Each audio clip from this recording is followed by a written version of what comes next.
Welcome to VCs Off the Record. This is Real Talk with Real Investors. Your host, Gayle Jennings-O'Byrne, CEO of Wocstar Capital and co-founder of the Wocstar Fund, has spent 30 years in finance. And I'm here too. I'm Victoria Bird. I'm the Chief Content Officer and Creative Director of Wocstar Media. And I've spent 30 years in media. We champion female entrepreneurs, we champion diverse teams, and we're both passionate about stories that change old narratives. We're looking to inform you, inspire you, and help you get your bag and your dreams. Hello, welcome back to another episode of VCs Off the Record. I'm your host, Gayle Jennings-O'Byrne, CEO of Wocstar Capital and the co-founder of Wocstar Fund. And joining me, as always, with a beautiful smile and a beautiful outlook, is Victoria Burt, the Chief Content Officer and Creative Director of Wocstar Media. Hey, Wocstar. Hey, girl.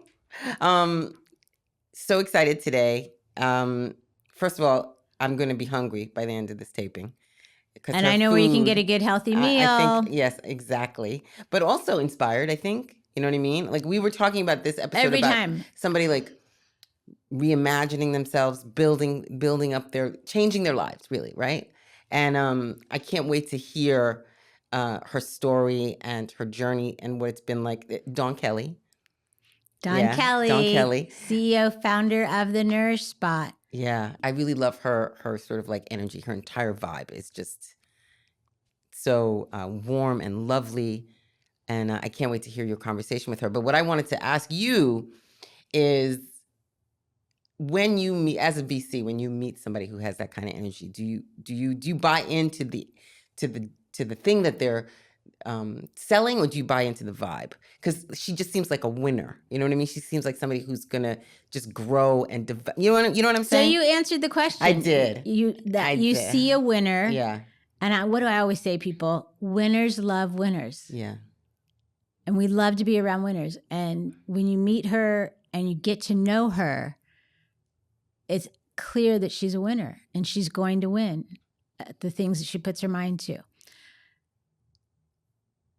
And I learned that once. I was meeting an investor for lunch, and another person was leaving the table because he'd had a meeting right before.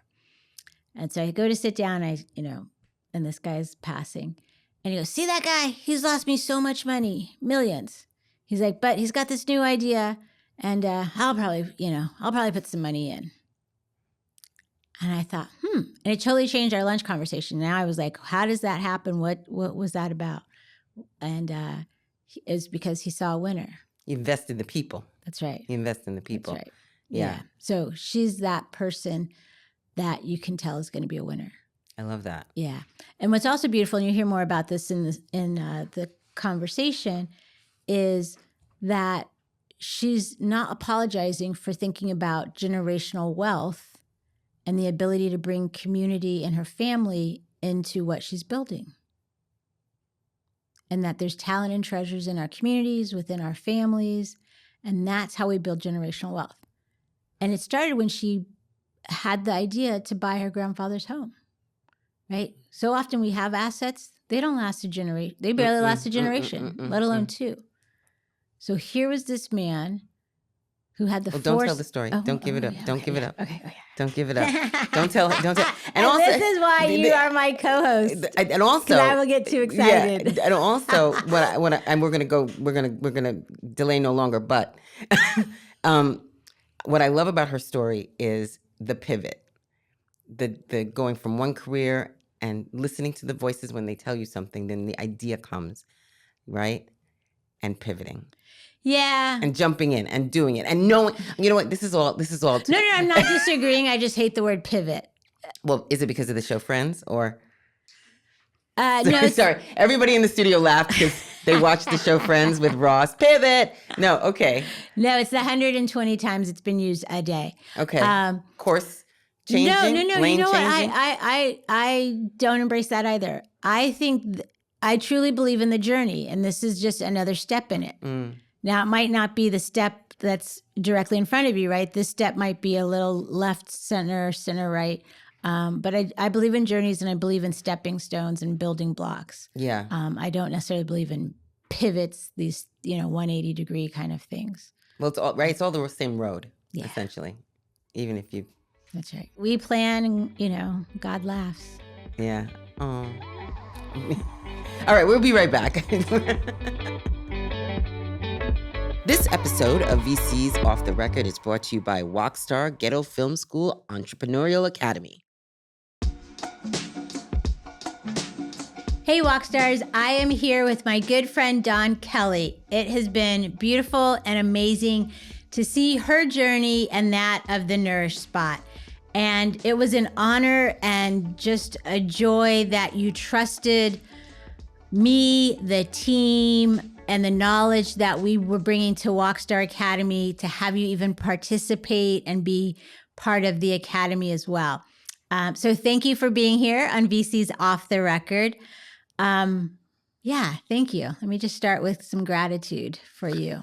Well, I want to say thank you very much as well, Gayla, for inviting me to be on your podcast, VCs Off the Record. I like the way that sounds. Right, because we got some real talk here, yes, some real yes. talk. I love the way that sounds. And I want to kick off this conversation with how we met. Okay. Because it's kind of a beautiful story. It is. If I start to cry, listeners and viewers, you'll know why, because it touches me every time.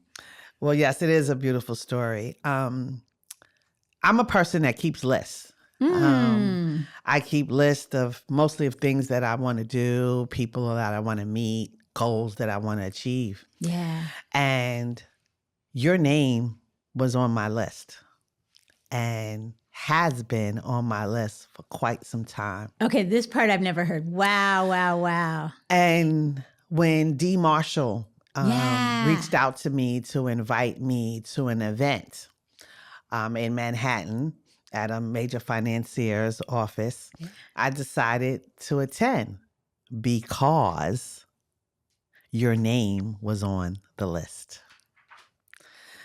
Now, I didn't really have plans for what I was going to say or anything like that, but I just felt like this is my time. I'm going to get to meet this fearless woman that's out here in the marketplace helping small businesses, especially people of color and women of color, win. And so I'm going to go and make sure that I, shake her hand tonight and that she knows who I am and she is aware of the Nourish Spot. And so I came to the event and there you were. And I walked up to you. You were very kind, very approachable. And I introduced myself just very simply. No, you were authentic. Hi, I'm Dawn Kelly. I'm trying to hold back tears because you were on my list and I wanted to meet you. And here you are. God makes no mistakes. None.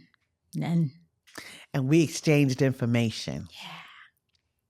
But the best part about this story is that when you left the event, I left way before you, but when you left the event, you got into a New York City yellow cab. That's right.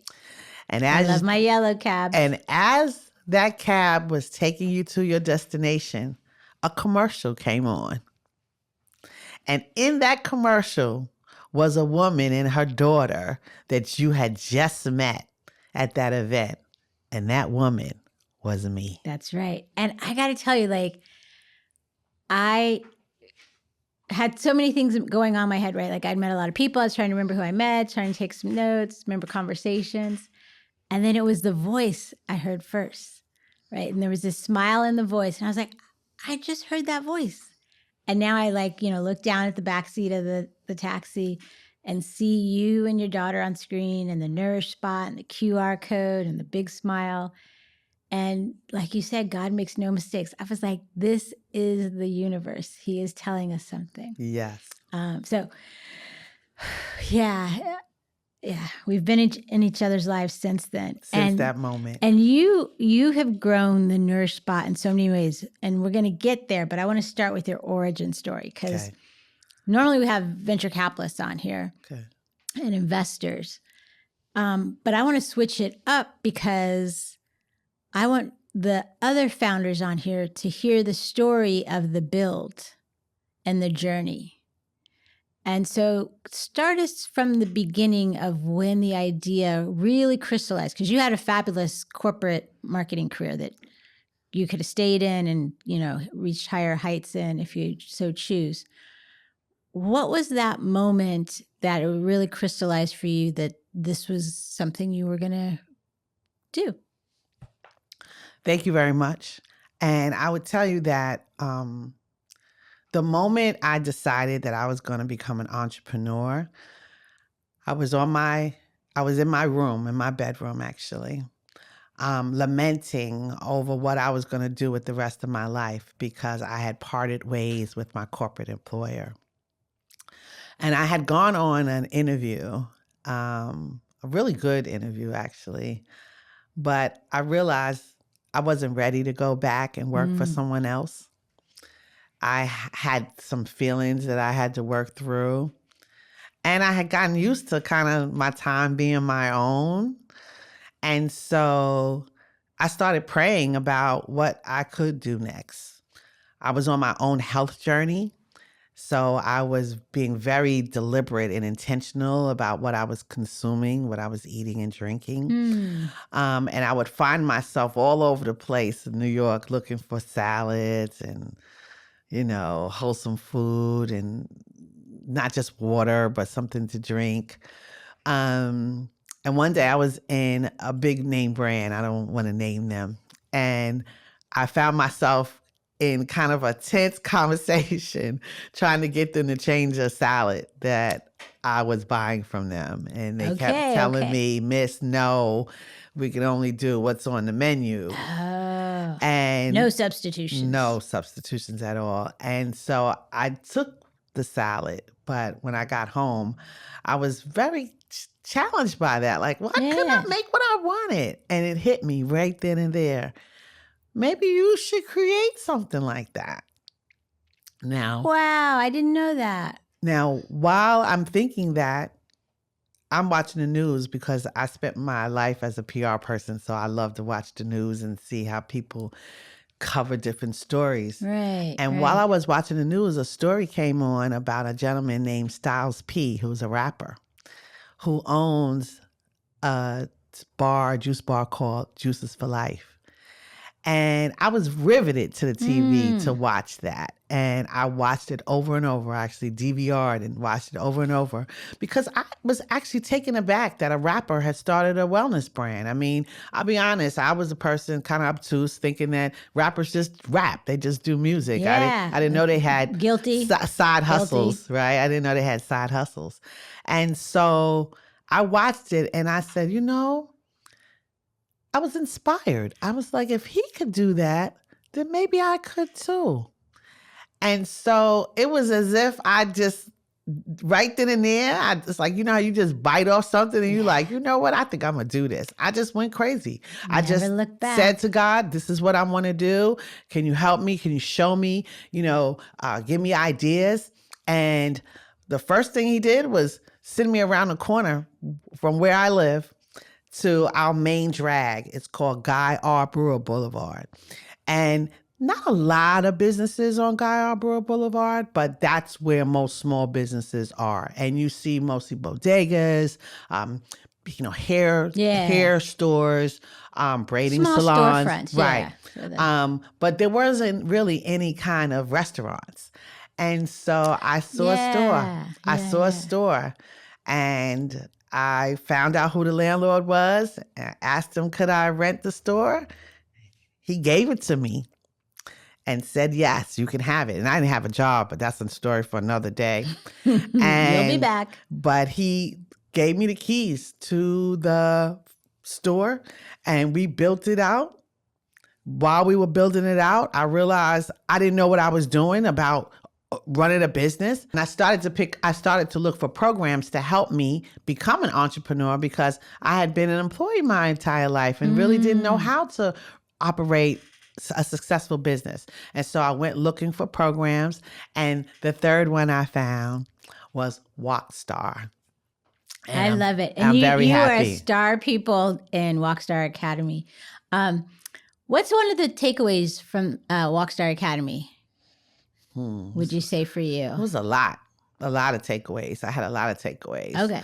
But I would say one of the most important is to have your stuff together, right? Have your pitch together, have your pitch deck together, know what you're looking for and know your numbers. Now, am I perfect at all those things? Not yet. But I'm a work in progress. That's right. Nourish Spot is a work in progress.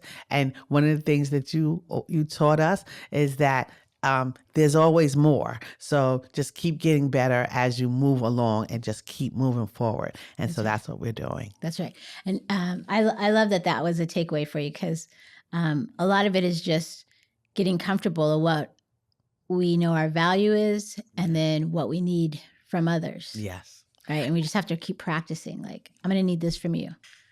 And being able to ask for what you need Yeah. and what you want. Yeah. And sometimes that's very difficult for women. That's right. So with that in mind, what is next for you and Nourish Spot? And what's the ask of the universe, of our listeners and our viewers? What's next for the Nourish Spot is co-packing our salad dressings and our juices. They're pretty fabulous. I need you to get them. Listen, I love your neighborhood, but I can't get there on the daily when I'm making salad or when I need something fresh and healthy to drink. So I need you in the stores. Yes. And we would love to be in some of these massive retailers.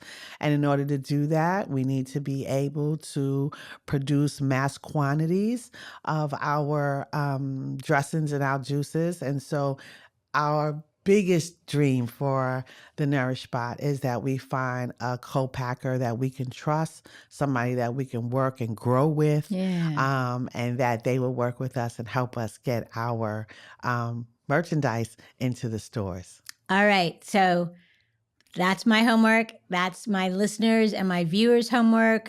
We need to find the right co-packer for Dawn and the Nourish Spot. Yes, thank you. Let's see. We will report back on how we do community and helping uplift Dawn. Speaking of community, I love how involved you are in the Jamaican community. How have they influenced you, uplifted you? What does that look like? Oh my gosh. Southeast Queens, the Southeast Queens Jamaica community. I'm a child of that community. I grew up in Southeast Queens. Well, was it your father or your grandfather? My grandfather. Yeah, tell our viewers and listeners about that. My grandfather was a decorated World War II veteran. And when he and his fellow soldiers were returning home from the war, they were promised homes in Levittown that they could use with the GI Bill. But we all know that America was still in a tense racial situation, and that African Americans were often denied many of the things that they were promised. And so when my grandfather came home, he wasn't able to use his GI Bill in Levittown, but he was able to purchase the first home in my family in Southeast Jamaica, Queens. And so he raised my mom there. And even though I was raised in a home, I always remembered my grandfather's house as the first home I've ever visited.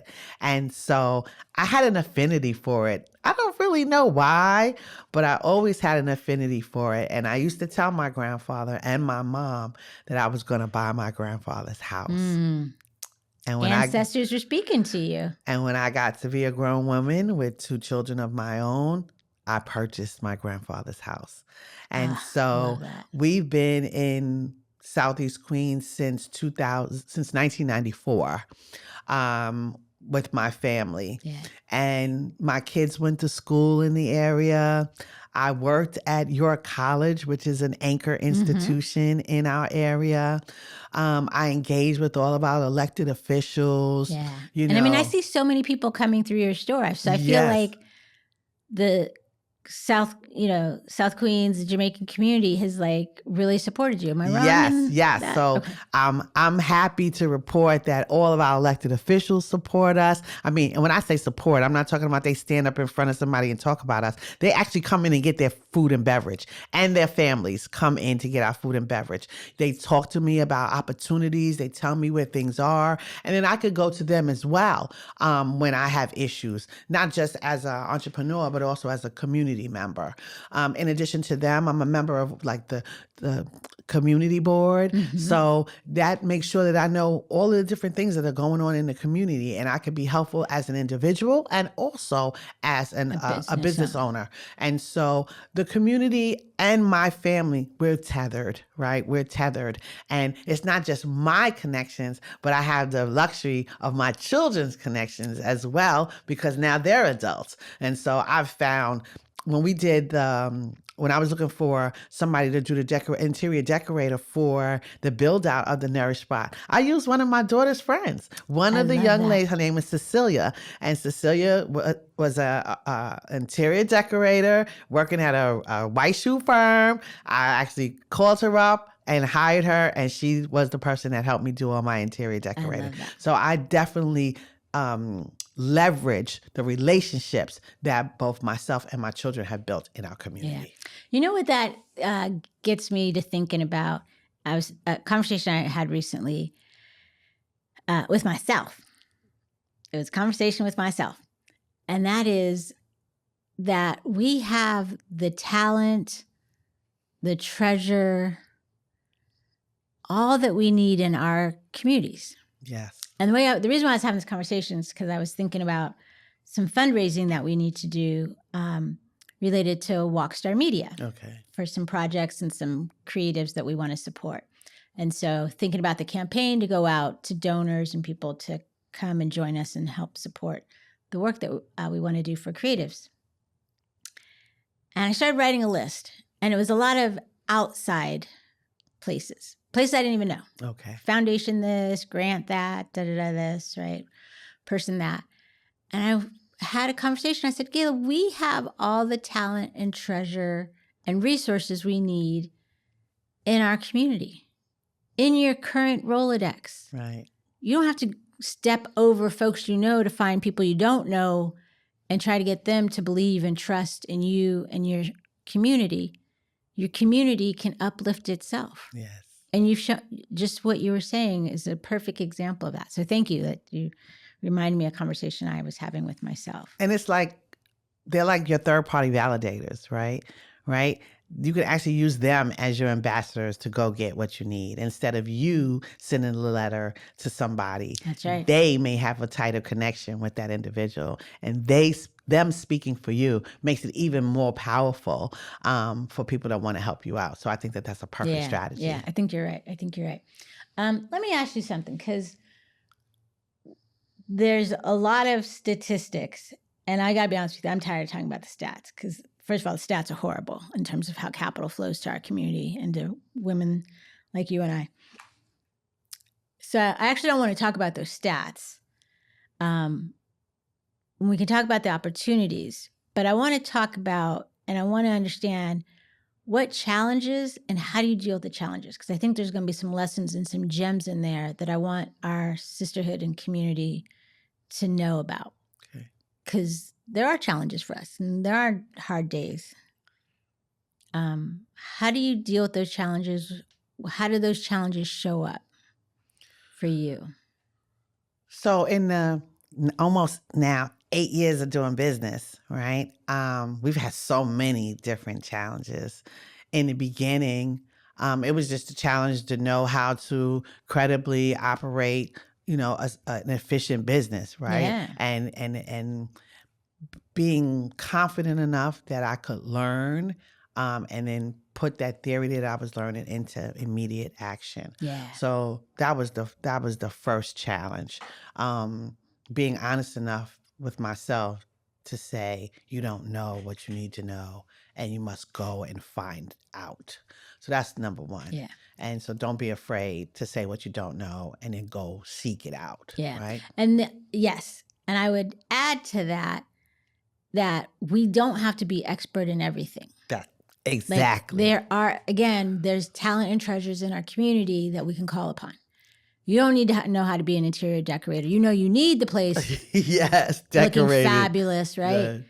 But instead, you went and found someone in your community, in your network, that had that talent. Exactly. So that's the other side of that coin. Yes, Yep. Okay. exactly. Okay. So that's number one for me. Number two is just managing the whole money situation, right? Like, I had no clue how much it would cost to build out a business, right? I didn't know how much I should be paying a contractor. Like, so I had to get some ideas about that as well.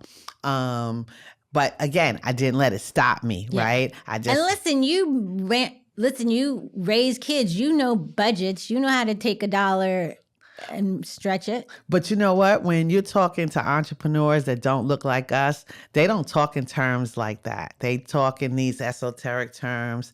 And then you, as an individual, have to kind of see yourself in those esoteric terms and try to decide, like, well, where do I fit in there? And so, yes, Yeah. when they say, oh, you got to know about finances, you got to know about forecasting, you got, these big terms that are not usual to me. ARR, annual Right. recurring revenue. Yeah. Then I realized, oh no, I've written a budget. I know how when I get my check and how it has to make sure I pay for my mortgage, I pay for my kids, training programs. So I know how to run a household that can translate. That can translate. Yes, There you yes, go. That's yes. right.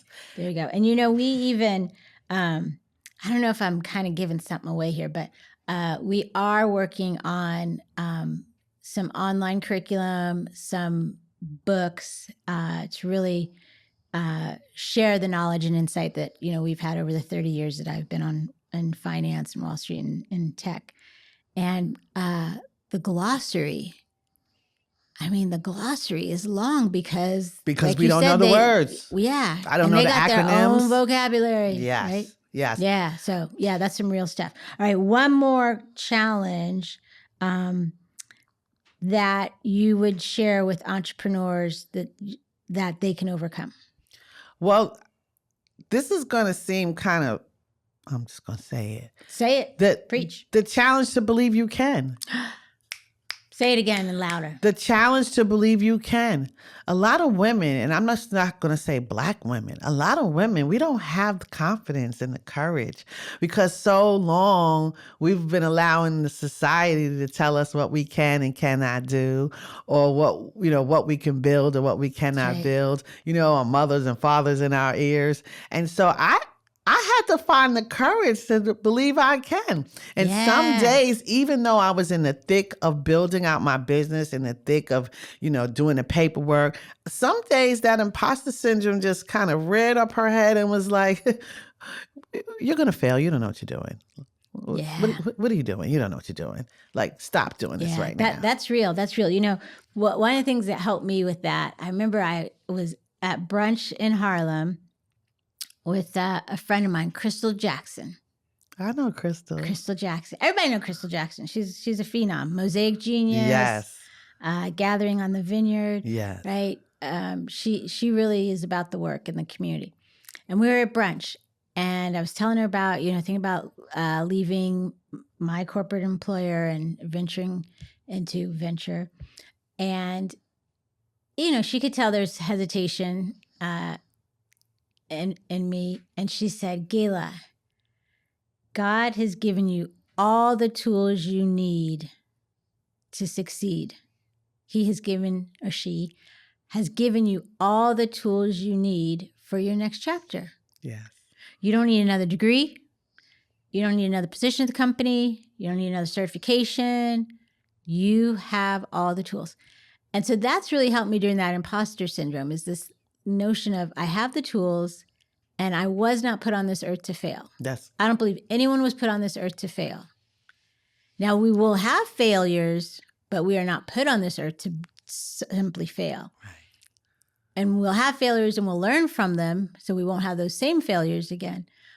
So that's really helped me during those times, because you're right, we can feel badass one day and then the next day we're feeling like, Exactly. right? You know what I'm talking Exactly. about. I mean, in my store in Queens, one day I was having one of those moments that I was like teetering in the balance, and I found a prayer and I wrote it on the wall in the Nourish Spot. And I think you saw it. I think I took you back I know, there. yeah. And it's still there. I think I took a picture of it. Yeah, even. it's still there. Yeah. And it kind of helped me lay out the things that I had trepidation over. And then also lay out what I hope to achieve. And Eye on the prize. I can legitimately say that we've achieved the things that I wrote in that prayer. I'm still not going to take it down, though. Please don't. Please don't, because it is serving you well. Yes. And keep making your lists, Yes. because that truly has been, I think, a big part of, you've kept your eye on the prize. Yes. Persistence and determination has definitely been two attributes that I believe that have helped propel us forward. Because I would tell you, during COVID, I thought that we weren't going to make it.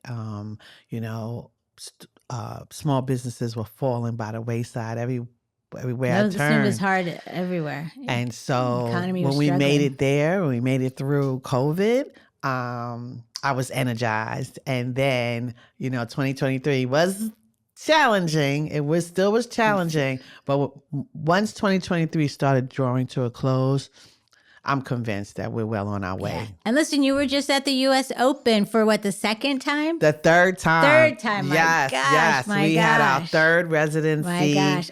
At the U.S. Open this year. We were there Beautiful. from August 26th through September 4th. Amazing. So yes, Amazing. I'm very, very proud of that. Listen, I am going to stay on this journey with you because it is just beautiful and wonderful to watch.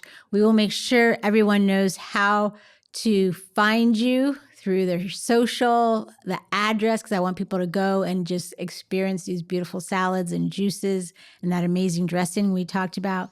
Listeners, viewers, again, we need to find her the right co-packaging firm to work with. So let's get on that. Let's make that happen for her. And Dawn, I can't wait to have lunch with you again at the Nourish Spot. Thank you for being on the show today. Thank you so much for having me. And yes, come, let us nourish you.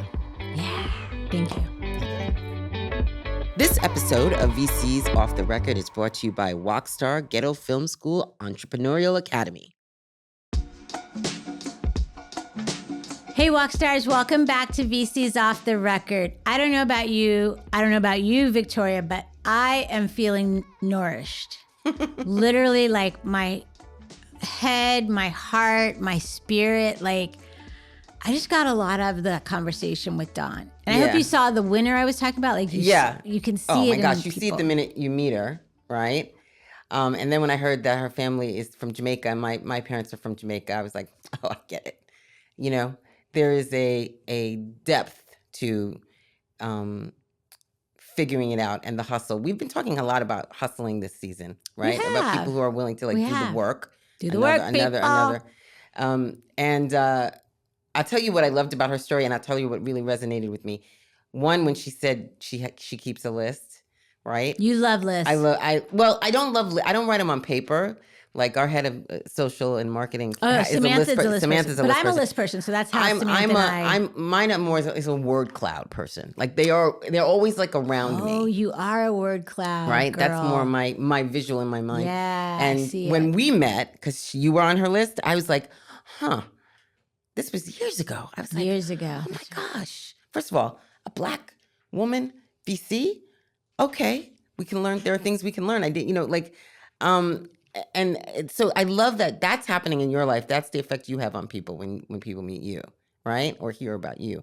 But also, that when the time came that she met you, she took all the steps, right? She did the work. She did the work. I loved that. And she's doing the work. She's not stopping the work. The thing that I loved when she talked about the idea when it was the little voice. And I always say this to people when they're like, having a lot, have a lot of noise in their head that's loud, the negative noise that's really, really loud. And I sort of like, God, the universe, however you like to talk about it, is usually a whisper. It's usually really soft. For me, anyway, you know? And so when she said that the idea just came into her head, I was like, oh, she could hear it. She could, because she had gotten off the wheel. Yeah. You know what I mean? Yeah, because we can easily drown out that voice, right? With imposter syndrome, security, it's Yeah. crazy. Yeah. I can't take risk. Yeah. Yeah. Yeah, we can drown that voice out a lot. What resonated for you? Yeah. So the thing for me was I loved, and she may not have used these words, you may not think in these terms, but if you really zoom out, what she's building is generational wealth. Mm-hmm. Yeah, you talked about that, right? And now can I tell, Yeah. like her grandfather securing this asset, right? This Yeah. house, right? This home ownership. Her at a young age saying, at some point, I'm going to buy that house, right? I'm Yeah. going to keep that asset in the family. Her now starting a business and having her daughter and her son. And I've seen her, like, it's not like they work there and she's, out front center. Like, the daughter's in the meetings. The daughter's part of the negotiations. The daughter's looking at the contracts, right? The daughter's, participating. That's what generational wealth looks like. And you know what it ties to? I can't remember if you said it or, she said it. She said, if he can do it, I can do it, right? And that's what you show your children, right? That's what we show the younger generations coming up. If I can do it, you can do it. Yeah. Right. And I say generational wealth, maybe I should say community wealth too, because she's bringing the community with her. Right? They started in, Queens, and now I have a second location. We didn't even talk about this, right? She has a second location in Brooklyn. Let's make sure we get it on the website so everyone knows how to find it, the address. Yeah. Right? They have that second location. She's now a part of businesses in JFK. Yes. Right? So this is building community. Okay, so when I go on vacation, picking up the salad dressing is what you're saying to me. You're going to do that one day. Yes. It's coming. It's coming. Yeah. I don't want to get ahead of it, but yes, it's coming. But she's involved. Yes, she's involved in some other things. Visualize it. Yes, but she's involved in some other things at JFK that we're going to get on the website and get you guys more information. So yes, you have to go by those stores that she's involved with. And I love that she said, I admitted what I didn't know. Let me tell you. Like you and I actually just had that conversation. I was like, here's what I don't know. Here's what I need help with. And we talked about it. It wasn't, and to take in what you don't know, first to admit what you don't know, and then ask to get help. Because one thing you can do is find the person that knows. The hubris it would take to think you know everything. Yeah. And listen, that is something cultural for us, right? That 110%, I got to show up tight, correct, and, not showing my ass. And no, I don't show your ass. But you just need to know what you don't know. Right. And seek help. Right. And sometimes that may look like failure, but also sometimes you catch it before it is a failure and you can course correct. I don't know what word to use, but because sometimes it's okay. You can I know I'm like pivot. not pivot. It's not okay. Pivot. No, but what I don't even mean pivot. I mean sometimes failure is just learning a lesson, and that's okay, right? What do I say in our team meetings? I don't know. F up to your F. Oh, right. Fess up to your F ups. Right. Right. Those are teachable moments. But here's the thing: a lot of times, especially with people of color and women, we don't get that many F ups. No. Right? So there is an inherent and intrinsic fear we of barely admitting. get opportunities. Yeah, we barely get capital. Right. You think we get F ups? But that's what I also try to give when I manage people is give them grace, right? Because I had a manager once say, okay, just get and to me. grace don't cost a thing. And it doesn't, no. If you make a mistake, just let me know. It's all right. Exactly. Right? Sometimes rejection is protection, and sometimes failure is a chance to do it better the second time. Exactly. Listen, I look at you guys on the team all the time, and I'm like, they can't be this perfect. Well, we can. Because if they're that perfect, they're not stretching. No, I know. I'm teasing. Right? If you just bring ideas that you think I'm going to like, you're not bringing me what I need. I need you to bring bigger and better and bolder, and some of them will be bad. To bring it back to Dawn, it's like when she talked about opening the store. First of all, the moment of walking to the store and the man being willing to work with her. And give her the keys. I had a visual of this man giving her the keys. Who is that man? Thank you to that man. Keke Palmer's, I don't even know this man. We know that man. You know what I mean? We know that man. That man was an angel, right? And when she was like, I don't know how to do this. But then she just kept building. And I just was inspired by her. Yeah. I was inspired by her. So I'm so glad we got time. We might have to bring her Off back. the record. Part of it is the founders themselves. It's not always about the investors. All right. More convos to be had. Everybody, thank you for joining us. Thank you for listening. Thank you for viewing. Stay fabulous. Stay amazing. See you next time. Thanks for hanging with us. This podcast was produced by Wocstar Media in New York City at the Podstream Studios. Be sure to follow VCs Off the Record on Apple and Spotify. We're also on Sheconomy, the State of Women podcast platform. Please consider giving us a good review or share it with someone. Let us know what you want us to talk about on our socials and our YouTube channel. You can find us at wocstar.com for all the information.